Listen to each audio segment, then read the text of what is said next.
자, 우리가 붙잡을 언약의 말씀의 제목은 창세기 37장입니다. 요셉이 가졌던 꿈, 비전이라는 제목으로 은혜를 나누겠습니다. 현장에서 전도하다 보면은요, 가끔씩 복음을 잘 모르는 분들이 자기가 어제 꿈을 꿨대요. 이 꿈이 도대체 뭐 어떤 꿈인지 해석, 해몽이죠. 해몽을 좀 해석을 해달라고 이렇게 부탁을 하더라고요. 그리고 교회들 보니까 뭐 직분에 상관없이 서로 뭐 어젯밤 꿈 꾼 거 막 서로 얘기하면서 이거는 뭐 무슨 꿈이다 하면서 서로 막 해석을 해주고 그러더라고요. 여러분들 어떻게 생각하십니까? 이런 일들이 과연 맞는 겁니까? 자, 서론입니다. 사람은요 누구나 잠을 잘 때 횟수가 많든 적든 꿈을 꿉니다. 저도 가끔 꿈 꿔요. 그렇다면 우리가 꾸는 꿈을 어떻게 이해하고 해석하느냐, 그게 중요한 거거든요. 첫 번째입니다. 과학적인 관점에서 또 생리적인 관점, 우리의 어떤 육체의 기능이나 조직이라는 관점이 생리적인 관점이거든요. 이런 관점에서 보면은 꿈이 뭐냐?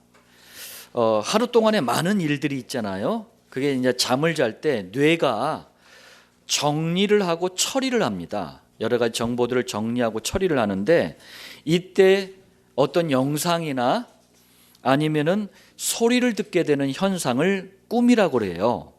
이게 이제 과학적인 생리적인 관점입니다. 또 이 꿈을 잠이라는 무의식 속에서 우리 뇌가 하는 활동으로 이해를 하는 겁니다. 이번엔 두 번째로 불신자들은 꿈을 어떻게 해석하느냐? 종교적으로 해석을 해요. 이 종교적인 해석이라는 게 뭐냐면은 신들이, 여기서 말하는 신들은 이제 불신자들이 모르는 마귀, 졸기, 귀신들이죠. 신들이 자기에게 어떤 암시라는 게 힌트 같은 거예요. 그리고 계시, 하나님이 주시는 계시가 아니고 여기는 귀신이 주는 메시지죠.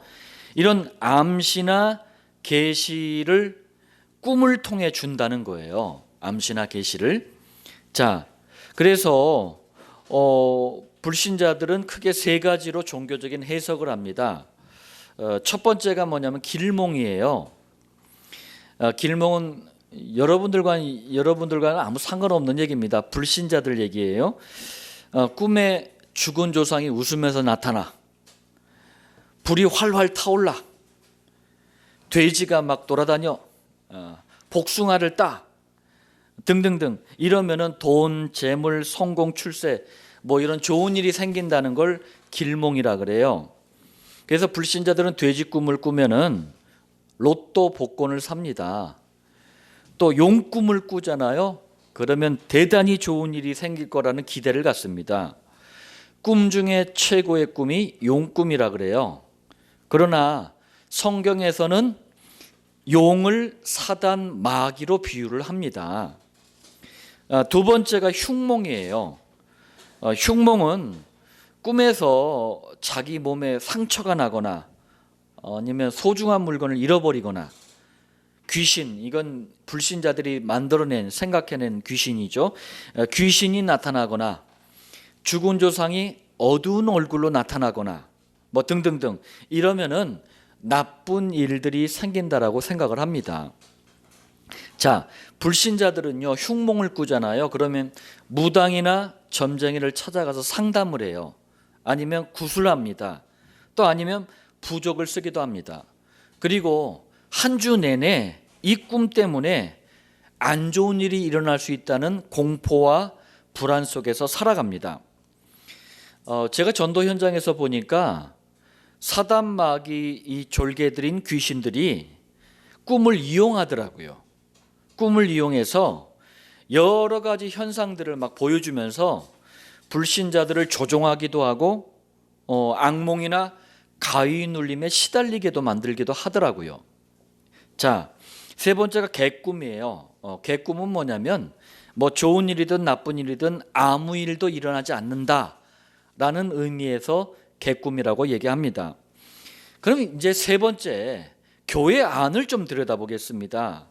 교회 안에 제가 보니까요, 이마누엘교회 말고 다른 교회들 보니까 소위 은사자들, 예언가들이라는 사람들이 있어요.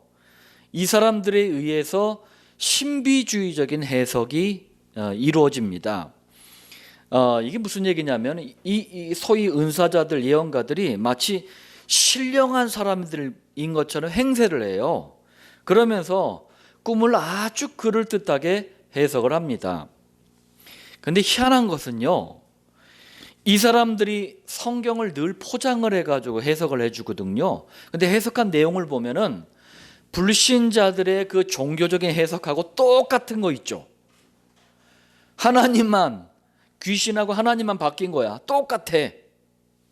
무슨 말입니까? 신비주의 해석은 잘못됐다는 얘기예요. 그럼 네 번째입니다. 복음 가진 우리는 이 꿈에 대해서 어떻게 해석을 해야 되겠습니까?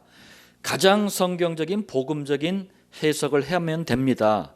그게 뭐냐면요, 요한복음 4장 24절에 보니까 하나님은 영이시니, 하나님은 영이세요. 영이라는 말은 우리 눈에 볼 수 없다는 말이에요. 우리가 체험할 수 없다는 말입니다. 그래서 원죄, 사단, 지옥이라는 이 창세기 3장 사건 이후로 하나님을 떠난 인생은 하나님을 볼 수도 만날 수도 없잖아요. 그런데 그때 또 성경도 없던 시대였단 말이에요. 성경이 기록되지 않았던 시대였단 말이에요. 그래서 다양한 방법으로 영이신 하나님께서 구원의 길을, 또 어떻게 하면 신앙생활에 승리하는지 그 비밀을 말씀하신 거예요. 그래서 성경에 기록을 하게 하신 겁니다. 특히 구약 시대에는 사람의 모양을 하고 직접 나타나서 말씀하기도 하셨어요. 또 때로는 꿈이란 방법도 적절하게 사용을 하셨어요. 왜? 꿈을 통해 성경이 없던 시대에 계시를 하신 거예요. 여기서 계시라는 게 하나님께서 직접 전달하시는 말씀이거든요. 성경이 없으니까, 또 하나님을 볼 수도 없으니까, 만날 수도 없으니까 꿈이라는 방법을 적절하게 사용하기도 하셨던 거예요. 그리고 이것을 성경 기록에도 남겨 놓으신 거예요. 자, 그런데 신약 시대에 오면 꿈이 거의 다 사라져 버립니다. 왜죠? 구약 성경 39권에서 그토록 강조하시던 창세기 3장 문제 해결자, 원죄, 사단, 지옥 문제를 해결할 창세기 3장 15절 여자의 후손이 드디어 그리스도라는 직분을 가지고 직접 오셨잖아요. 그리고 신약 성경이 27권이 신약 시대는 다 쓰여졌단 말이에요. 그래서 하나님께서 더 이상 꿈을 통해서 계시하실 이유가 사라져 버린 거예요. 성경 66권으로 하나님의 완벽한 완전한 계시가 다 주어진 거예요. 자, 정리하자면 여러분들, 꿈은 그냥 인간의 우리 뇌가 있잖아요. 이 뇌가 정보를 처리하는 과정으로 가볍게 이해하시면 됩니다. 뭐 생각하기에 좀 안 좋다, 좋다, 그냥 그렇게 넘어가세요. 거기다 많은 의미를 절대 부여하지 마세요. 자, 지금은 구약 시대처럼 믿음의 사람들에게 꿈으로 말씀하시던 그런 때가 아니잖아요. 우리에겐 눈으로 얼마든지 볼 수 있는 완벽한 하나님의 말씀, 성경 66권이 주어졌잖아요. 그렇다면 여러분들, 성경에서 답을 찾고 성경으로 인도받고 성경 속에서 참된 복을 찾아 누리시길 바랍니다. 그런데 이게 성도 혼자 하기엔 무리가 있잖아요. 그래서 교회를 세워주신 거예요. 그리고 목회자를 통해 강단을 허락하시고 이 강단에서 각 사람을 향해서 말씀하시는 거예요. 그러므로 꿈이 아니고 강단 말씀의 인도를 받는 것이 살아계신 하나님의 인도를 받는 것과 똑같다는 사실을 여러분들 꼭 명심하시길 바랍니다. 그래야지만 우리가 불신자 때 가졌던 그 꿈이라는 이상한 현상들에게 우리가 현혹되지 않아요. 말씀에 인도받으시길 바랍니다. 자, 본론 첫 번째입니다. 우리가 한번 봐야 되겠습니다. 창세기 37장부터 야곱의 톨레도 족보가 이제 이어지는데 이게 50장까지 이어져요. 창세기 50장까지는 거의 야곱의 족보입니다. 그런데 실제 주인공은 누구냐? 야곱이 아니에요. 적어도 창세기 37장부터는 요셉이 주인공입니다. 자, 한번 보겠습니다. 첫 번째로 요셉의 출생과 요셉의 가정에 대해서 좀 보겠습니다. 창세기 30장 22절부터 24절에 이 요셉이요, 아버지가 야곱 아닙니까? 야곱이 형 에서를 속이고 도망간 땅이 어디입니까? 밧단 아람이에요. 여기서 첫눈에 반해가지고 결혼을 한 사람이 라헬입니다. 라헬을 통해서 야곱이 낳은 11번째 아들이 요셉이에요. 자, 그런데 어머니의 신앙이 참 중요하잖아요. 또 어머니의 신앙 상태가 너무 중요한데 안타깝게도 요셉은 어머니 라헬로부터 복음적인 신앙에 대한 영향을 요만큼도 받지를 못했어요. 영향을 받은 적이 없어요. 왜죠? 19절에 보니까 31장 19절에 보니까 라헬은 그의 아버지의 드라빔을 도둑질하고, 이게 무슨 말이냐면 어머니 라헬이 밧단 아람을 떠날 때 아버지의 우상 드라빔을 도둑질해가지고 자기 것으로 삼은 거예요. 무슨 말입니까? 우상 드라빔도 좋고 하나님도 좋고 어머니 라헬이 혼합 종교에 잡혀있던 여인이었어요. 37장 3절에 그러다 보니까 요셉은 노년에 얻은 아들이므로 이스라엘이, 야곱의 별명이죠, 여러 아들들보다 그를 더 사랑하므로 어머니의 신앙의 영향을 받지 못하고 아버지, 거꾸로 아버지의 신앙과 사랑을 받으면서 요셉이 성장을 합니다. 그러니까 야곱에게 신앙의 영향을 받은 인물이 요셉인 거예요. 자, 이때 야곱은 자기 아들을 갖다 무릎에 앉혀놓고 아버지 아브라함부터, 할아버지죠, 그리고 아버지 이삭, 그리고 자기 자신에게까지 이게 도달한 그리스도의 언약, 이 그리스도의 혈통에 대해서 정확하게 가르친 거예요. 그리고 이때부터 요셉은요, 아버지 야곱으로부터 그리스도와 세계복음화가 이만큼 중요하구나, 하나님의 한 맺힌 언약에 대해서 정확하게 들은 거예요. 그러면서 어린 시절부터 그 언약을 마음에 새겨버린 거예요. 어느 정도나 새겼느냐? 창세기 37장 5절로 11절에 보니까 꿈으로 보일 정도로 언약을 뿌리 체질 각인시킨 거예요. 자, 그리고 야곱의 가족들이 잔머리의 황제 있지 않습니까? 외삼촌 라반으로부터 벗어나가지고 세겜 땅에 자그마치 10년을 머뭅니다. 그러면서 요셉이 본 게 뭐예요? 야곱의 사랑스러운 딸 디나가 강간당하는 걸 봤어요. 그리고 그 형들, 야곱이 갔는지 안 갔는지 모르겠는데 형들이 처절한 복수극, 살인극을 벌인 것도 봤단 말이에요. 또한 아버지 야곱이 결단하고 베델로 다시 올라갈 때 벌어진 일도 요셉이 다 봤어요.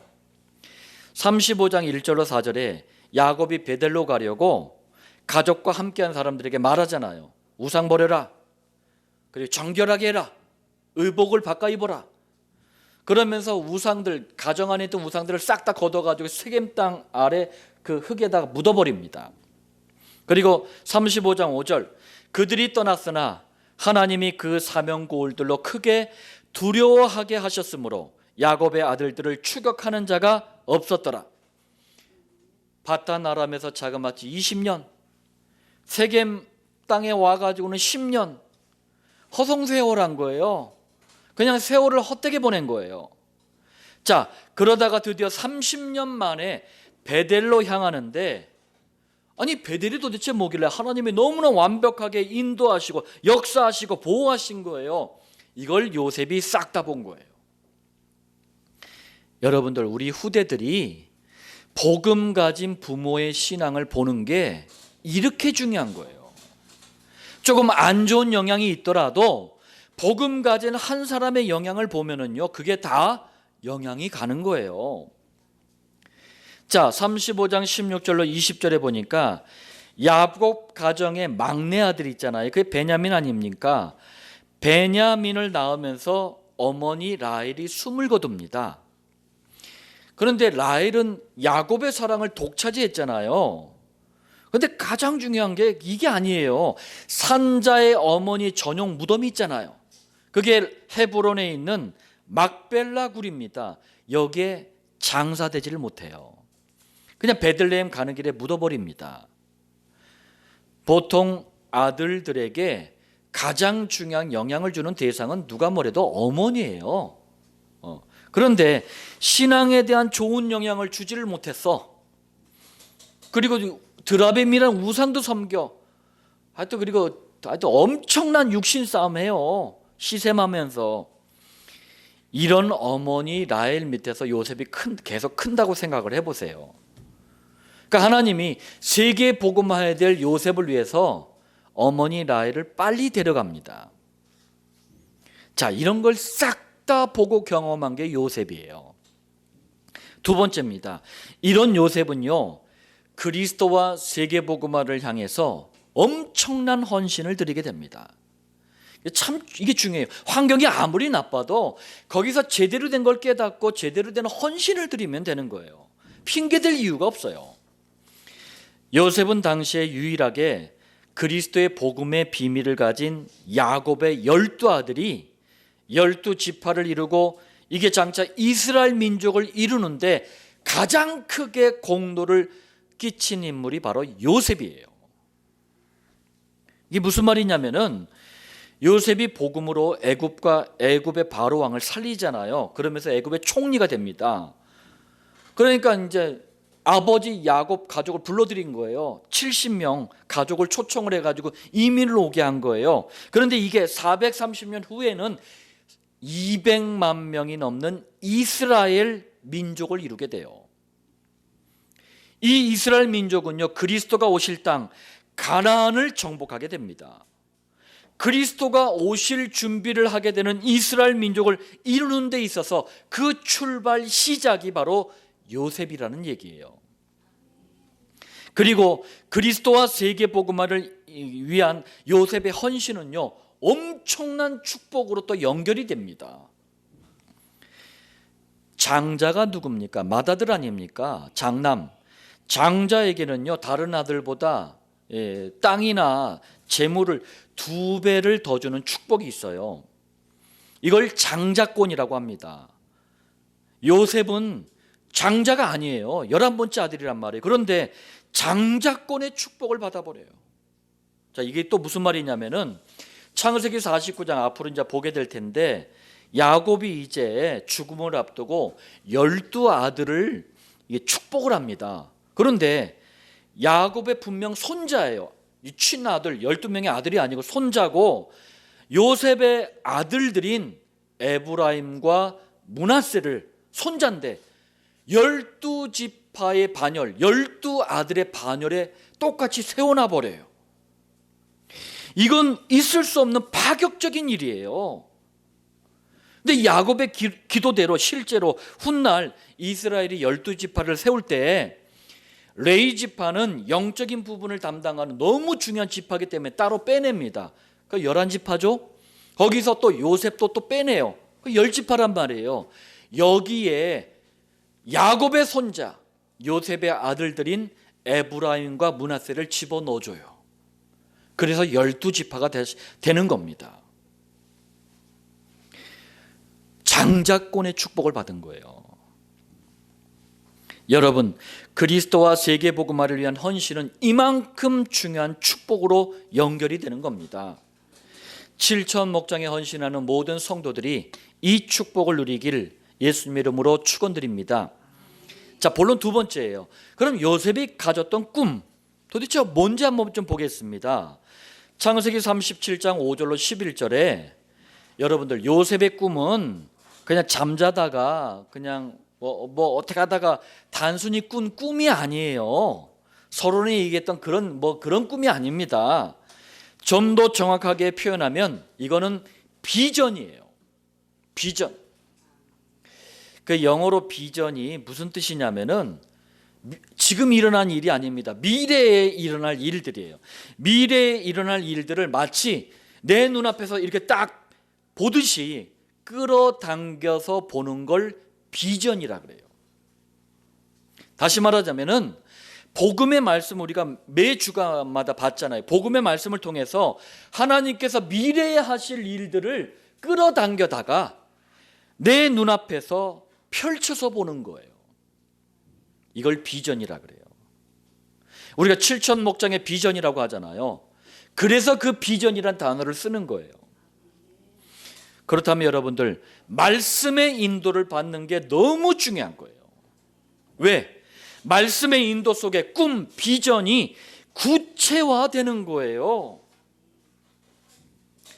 하나님께서는 정확하십니다. 그래서 매 주마다 강단을 통해서 우리 임마누엘 교회와 7천 목장의 모든 성도들을 향한 시간표를 가지고 말씀을 주시는 거예요. 그래서 7천 목장이라는 이 비전을 말씀의 인도를 받아가면서 우리가 진행을 하는 거예요. 요셉의 꿈을 단순한 꿈으로 해석하면 절대 안 됩니다. 두 번째입니다. 요셉이 가졌던 꿈, 이 비전에 대해서 한번 구체적으로 보겠습니다. 37장 5절로 8절이에요. 첫 번째 꿈은 밭에서 곡식에 이 단을 이렇게 묶고 있는데 형들의 10개 곡식단이 요셉의 한 개 단을 삑 둘러서더니 거기다 절을 꾹박하는 거예요. 이 비전은 훗날 실현이 됩니다. 애굽의 총리가 된 요셉 앞에 흉년 때문에 식량이 없으니까 구걸을 하러 애굽까지 형들이 와요. 그러니까 총리니까 그 앞에서 또 절을 합니다. 42장 6절이에요. 때에 요셉이 나라의 총리로서 그 땅 모든 백성에게 곡식을 팔더니 요셉의 형들이 와서 그 앞에서 땅에 엎드려 절하매. 이렇게 실현이 된 거예요. 자, 그렇다면 한번 생각해 보세요. 단순히 그냥 괴롭히던 형들이 막 죽이려고까지 했잖아요. 요셉 앞에서 절을 안 해. 아유 고소하다. 복수하는 거다. 이런 걸 비전이라고 하는 게 아니에요. 그런 얘기가 아닙니다. 애굽의 총리가 된 요셉 앞에 나와서 절하는 이 꿈은 단순한 비전이 아니에요. 야곱의 가정을 통해서 전 세계 가정을 살리는 시작을 하겠다라는 비전이었어요. 자, 이게 무슨 말이냐면은 하나님은 창세기 3장 그 원죄 사단 지옥이라는 문제 때문에 모든 가정이 저주, 재앙, 실패, 고통, 허무와 방황 여기에 싹 다 잡혀버렸잖아요. 그래서 하나님은 이 문제에서 모든 가정을 건져내려고 하는 답을 주신 거예요. 그게 창세기 3장 15절 여자의 후손이라는 언약이에요. 그런데 이 여자의 후손을 그냥 막 보내는 게 아니고 셈족의 혈통을 따라서 아브람 그리고 이삭 그리고 야곱과 그 후대를 통해서 보내시겠다라는 언약을 세우신 거예요. 그렇다면 모든 가정을 살리는 해답 창세기 3장 15절 여자의 후손의 이 언약은 반드시 누구를 통해서 전달이 돼야 돼요? 야곱의 가정을 통해서 전달이 돼야 되는 거예요. 그런데 문제가 생겼어요. 흉년이 와버렸네. 싹 다 굶어 죽게 생겨버렸어. 그래서 하나님은 요셉을 미리 먼저 앞서서 애굽에 보내신 거예요. 자, 정리하자면 이 꿈은 형들 때문에 고생하던 요셉이 드디어 인생 역전이 됐구나. 그래서 절까지 받았구나. 그런 단순한 꿈이 아니고 전 세계 가정을 살리는 그리스도의 해답을 전달할 야곱의 가정을 보존하기 위한 하나님의 방법이었던 거예요. 하나님의 비전이었던 거예요. 자, 여러분의 가정도 하나님께서 요셉처럼 이 시대의 가정을 살리라고 먼저 보내신 그런 축복된 가정이라는 것을 믿으시길 바랍니다. 두 번째예요. 37장 9절로 10절입니다. 이게 두 번째 꿈인데 갑자기 해, 달, 그리고 11별이 요셉을 향해서 절을 하는 비전이었습니다. 이 꿈은 두 가지 비슷한데 두 가지 큰 의미가 있어서요. 첫 번째는 뭐냐면 37장 10절입니다. 나와 네 어머니와 네 형들이 참으로 가서 땅에 엎드려 네게 절하겠느냐? 이 무슨 말이냐면은 요셉을 세계 복음화를 위해서요. 해, 이건 아버지 야곱이에요. 달, 어머니 레아입니다. 그리고 11별, 이거 형제들이에요. 이것보다 더 높이 올린 거예요. 다시 말하자면 야곱이 12아들을 이렇게 낳았잖아요. 이 12아들은 세계복음화의 상징이란 말이에요. 이게 나중에 12지파와 이스라엘 민족을 이루게 되잖아요. 그런데 이 해, 달, 11별이 요셉 앞에 싹 다 절했다는 것은 뭡니까? 이 세계복음화의 상징이 이 사람들보다 더 크게, 더 최고로 쓰시겠다는 거예요. 우리 자녀들에게 이 비전을 심어주시길 바랍니다. 지금을 보지 마라. 너희들이 그리스도만 붙잡는다면 이렇게 최고로 쓰실 것이다. 두 번째 의미입니다. 성경에 애굽이라고 표현된 나라는 지금의 이집트예요. 아프리카에 있는. 지금 별 볼 일 없는데 이집트가 하나 굉장한 일을 하나 했어요. 뭐냐? 21세기인 지금까지도 전 세계에 영향을 주고 있는 모든 우상의 집합소가 이집트예요. 우리 요즘은 안 하고 있는데 한때 마블의 그 어벤져스니 뭐니 많이 했잖아요. 거기서 막 신들이 나오는데 그 신들이 죄다 다 이집트 거야. 지금의 미국의 백악관이 있잖아요. 우리 청와대처럼 화이트하우스 있잖아요. 그 앞에 이게 감시자처럼 지배자처럼 탑이 하나, 뾰족한 탑이 하나 딱 서 있어요. 흰색으로 된. 이게 오벨리스크입니다. 오벨리스크가 뭐냐면 이집트의 태양신 라예요. 라. 요셉 당시에 세계 최고의 강대국이었던 이집트에는요, 대표적인 신들이 몇 개 있었는데 태양의 신을 라라고 했습니다. 그리고 달의 신을 토트라고 했어요. 또 하늘의 여신을 누트라고 했는데 누트는 입은 옷에 별들이 막 수놓아져 있어요. 무슨 말이냐? 별들의 신이에요.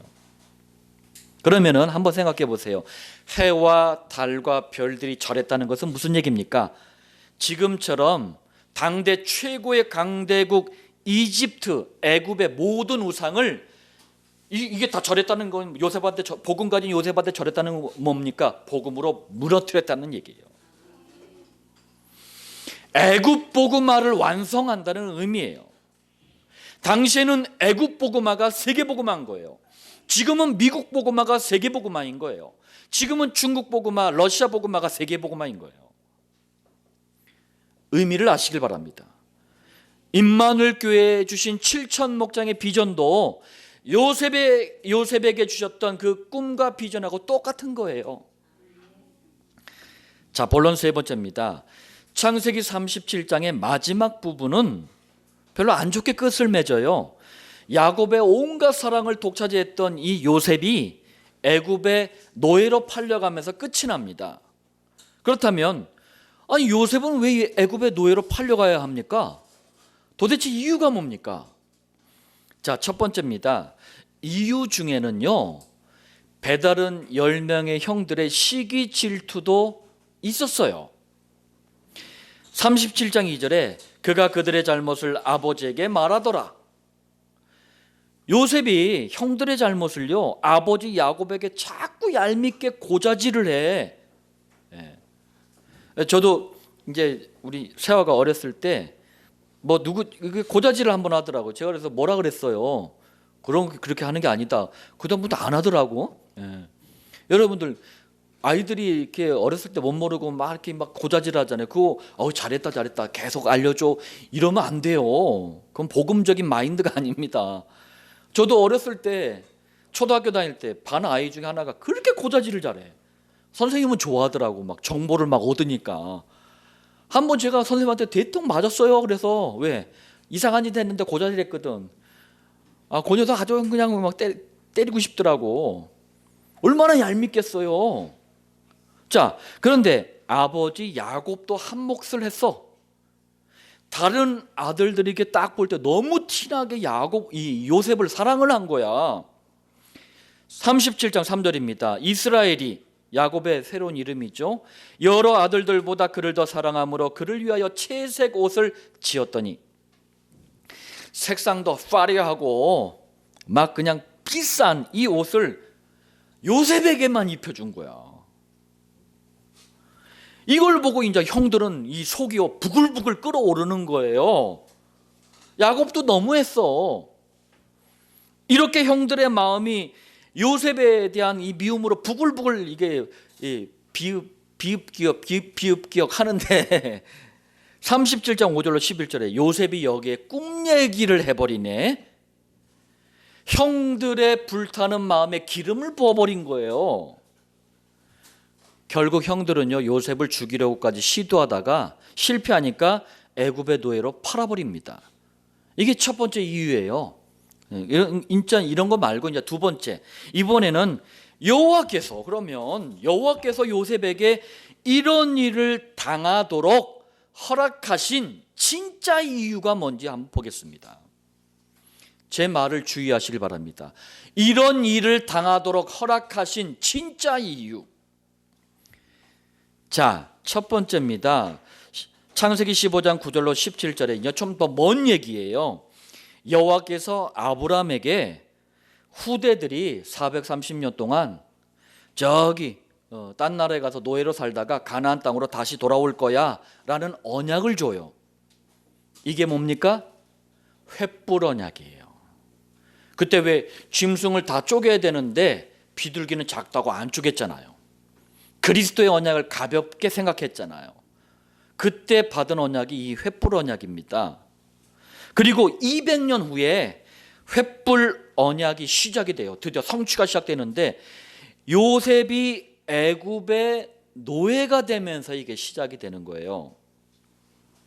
자, 죄송합니다. 200년 후에 횃불 언약이 시작되는데 이스라엘이 애굽의 노예로 되면서 시작이 되는 거예요. 그런데 이 언약이 성취되는, 시작이 되는, 그 출발이 되는 사건이 뭐였습니까? 요셉이 애굽의 노예로 팔려가면서 시작이 돼요. 그러니까 횃불 언약의 진짜 시작은 요셉이 애굽의 노예로 팔려가는 게 시작인 거예요. 그래서 제가 아까 얘기한 거예요. 창세기 37장부터 50장까지는 야곱의 족보인데 야곱이 주인공이 아니라 요셉이 주인공이라니까요. 자, 또 두 번째, 창세기 35장에도 여호와께서 야곱의 딸 디나가 강간을 당하고 형들이 가서 막 처참하게 살인극을 벌이고 하니까 전쟁 위기가 생겨난 거예요. 그러니까 다시 베델로 불러드립니다. 야, 빨리 베델로 와라. 그때 언약을 재확인시켜 주셔요. 그러면서 언약을 확장시켜 주십니다. 그게 35장 11절이에요. 한 백성과 백성들의 총회가 네게서 나오고 왕들이 네 허리에서 나오리라. 이게 무슨 말이냐면은 처음에는 개인적인 차원에서 그리스도의 언약을 전달했단 말이에요. 이렇게 아브라함 이렇게. 그런데 이게 한 가정 가문으로 확대가 돼요. 그러다가 야곱에 이르러서는 이 베델에서는 민족 차원으로 언약이 확대가 돼 버리는 거예요. 언약 전달을 위해서 한 민족을 세우겠다는 거예요.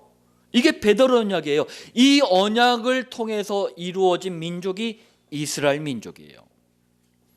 자, 그런데 이 횃불 언약, 베델 언약이 두 가지가 실제 실현이 되는데 그 실현의 시작이 누구냐?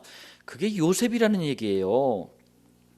자, 이 부분을 설명하겠습니다. 46장 27절에 야곱의 집 사람으로 애굽에 이른 자가 모두 70명이었더라.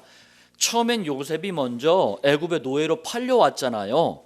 그러다가 이제 하나님의 은혜로 애굽의 총리가 되었고 요셉이 야곱의 가족 70명을 애굽으로 다 초청해서 이민시킵니다. 그런데 시간이 흐르면서 12아들 중심이었던 야곱의 가족이 430년 만에 200만으로 불어버려요. 12지파가 형성될 정도로 200만으로 이스라엘 민족이 불어버려요. 이게 처음에는 그냥 단순한 머리로는 이해가 안 가더라고요. 아니 70명이 어떻게 200만이 돼? 그런데 인구 증가의 법칙은 그냥 우리가 셈셈하는 뭐 2 곱하기 이런 식으로 되는 게 아니에요. 인구 증가는. 그리고 가만히 생각해 보세요. 어렸을 때 보니까 잘 사는 집은 이상하게 아이들이 적어. 근데 찢어지게 가난한 집은 아이들이 막 10명, 12명 막 이렇게 돼. 430년 동안 노예로 살았잖아요. 근데 인구가 더 늘어버렸어. 자, 출애굽기 12장 40절. 이스라엘 자손이 애굽에 거주한 지 430년이라. 430년이 지나서 이제 출애굽할 때가 된 거예요. 그때 37절 유아 외에 보행하는 장정이 60만 가량이요. 장정이 뭡니까? 나이가 젊고 혈기왕성한 남자들이에요. 청년들 20대 막 30대. 이게 60만 명이래. 그럼 여기에 포함 안 된 게 뭐예요? 여자들, 아이들, 노인들 포함 안 된 거예요. 이것까지 합해야 돼. 그리고 12장 38절 수많은 잡족은 여러 민족이에요. 여러 민족들이 출애굽할 때 같이 나온 거예요. 그럼 이것까지 싹 다 합하면 대략 200만 명으로 추산을 하는 거예요. 야곱의 12아들이 베델의 언약대로 이스라엘 민족을 이루게 된 거예요. 그런데 그 모든 시작이 뭐라고요? 요셉이 애굽의 노예로 팔려오면서 시작이 된 거예요. 자, 정리하겠습니다. 여호와 하나님은 요셉이라는 이 한 사람의 개인사, 인생사, 가정사처럼 보이는 사건을 통해서 그리스도를 중심으로 하는 세계복음화의 언약을 성취하고 계셨던 거예요. 우리 그루터기들이 이 일의 주인공들 되시길 바랍니다.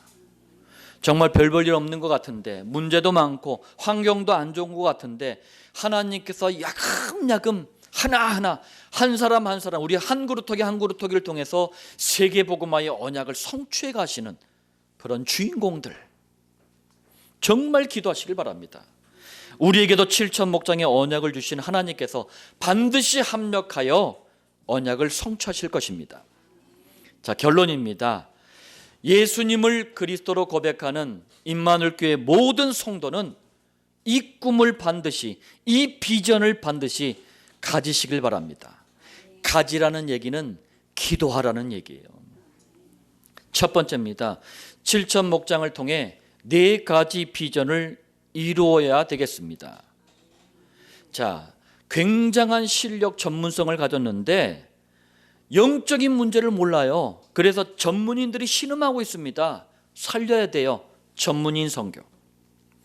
흑암 교육, 흑암 사상, 흑암 문화로 후대들이 너무 고통을 당하고 있어요. 그래서 그루터기 학원, 학교 여기에 도전해야 되는 거예요. 영혼 육이 병들어서 사람들이 현장에 가면 널려 있어요. 치유센터를 만들어서 도와야 되는 거예요. 지금 경제도 완전히 흑암이 잡고 있어요. 이를 치유해야 됩니다. 그리고 4가지 이 비전을 이룰 수 있는 발판이 필요해요. 그래서 우리는 산업 선교회를 위해서 기도하는 겁니다. 두 번째입니다. 7천 목장을 통해서 5가지 방향으로 나가야 됩니다. 대한민국 국토를 불법으로 점유하고 있는 괴뢰 정권도 복음으로 무너뜨려야 돼요. 중화인민공화국, 러시아 그리고 유럽으로 이어지는 선교의 문을 열어가야 되겠어요. 이게 대륙 선교입니다. 인도양, 대서양, 태평양으로 이어지는 해양 국가들을 살려야 돼요. 이게 해양 국가 선교예요. 대한민국은 안산, 인천, 영등포 대도시들을 중심으로 수많은 다민족들이 몰려와 있어요. 이들을 살리고 재파송해야 돼요. 다민족 선교. 여러분들과 여러분들의 후대들이 전 세계 상위 10%, 1% 안에 들어가면 반드시 만나는 사람들이 있어요. 그 사람들이 바로 뉴 에이지, 프리메이슨 그리고 유대인들이에요. 이 사람들이요, 전 세계 정치, 경제, 문화, 군사, 언론 모든 부분을 싹 다 장악하고 복음을 대적하고 있어요. 이 사람들 복음으로 살려야 됩니다. 여러분 자녀를 종교 생활하는 교인들로 만들지 마세요. 그루터기로 키우시길 바랍니다. 왜요? 4가지 비전과 5가지 방향으로 나아갈 때 가장 큰 재산이 그루터기예요. 결론 세 번째입니다.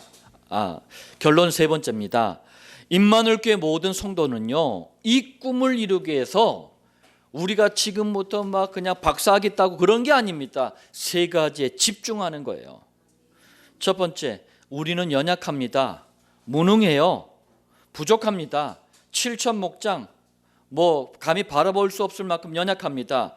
그래서 완전하신, 유일하신, 영원하신 그리스도만을 붙잡는 강단 말씀에 집중하는 거예요. 왜요? 그리스도 안에서는 모든 것이 가능하기 때문입니다. 두 번째입니다. 우리에게 유일한 완전한 영원한 해답이신 그리스도를 내 것으로 그러니까 빨리 만들어야 돼요. 그 시간이 정시기도예요. 그래서 정시기도에 집중하는 겁니다. 세 번째입니다. 이 2가지를 배경으로 내가 있는 지역에, 학교에, 직장에, 학원에, 사무실에, 가정에 목장을 펼치는 거예요. 이런 작은 응답들이 모아져서 7천 목장의 꿈, 비전이 성취되는 날을 보게 될 것입니다. 요셉을 애굽에 먼저 보내신 하나님께서는 13년이군요. 13년을 기다리면서 요셉과 야곱의 가정을 통해서 이루실 세계복음화의 여정을 준비하셨어요. 하나님께서도 우리 자녀들, 우리 가정들을 지금 준비하고 계시는 거예요. 왜? 세계복음화의 나를 위해서. 오늘 이 말씀이 여러분들 가정과 후대들의 언약의 말씀이 되시길 예수님의 이름으로 축원드립니다.